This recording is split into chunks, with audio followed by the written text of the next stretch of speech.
এটা ছিল আমার অষ্টমীর লুক। হ্যাঁ রে বাবা, হ্যাঁ জানি অনেকটাই লেট হয়ে গেল। তো আমি অষ্টমীর সকাল সকাল বেরিয়ে পড়েছিলাম মন্দিরের উদ্দেশ্যে। আর এখানে পৌঁছে দেখি পুজো প্রায় শুরু হয়ে গিয়েছিল। তাই আমিও হাত লাগাই জোগাড়ে।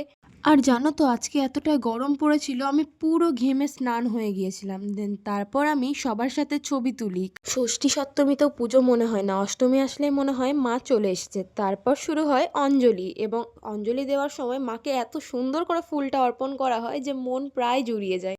এবং তারপর শুরু হয়ে যায় মায়ের আরতি, এবং আরতি শেষে পুজো শেষ হলে আমরা সকলে মিলে অনেক ছবি তুলি এবং অনেক মজা করি। এখানে তোমরা আবে দেখতেই তোর পাবে। জিবা তো একদম অসুরের মতো লাগে। উপার বালি, ধপড়া বালি।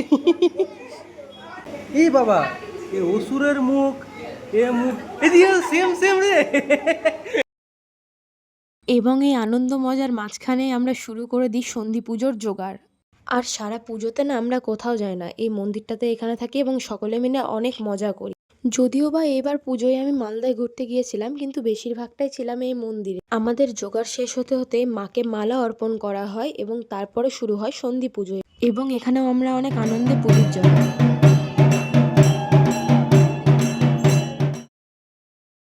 সন্ধি পুজোর সময় মায়ের মুখখানা দেখলে মনে হয় মা স্বয়ং আমাদের দেখছে।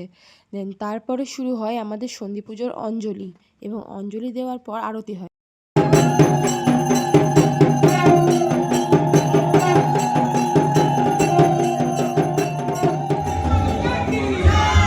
তো অষ্টমীর সকালটা ছিল কিছুটা এইরকম। তোমাদের ভালো লাগলে একটা লাইক করে দেবো, এবং আমি খুব তাড়াতাড়ি আমার নবমীর ভিডিওটা আপলোড করে দেবো।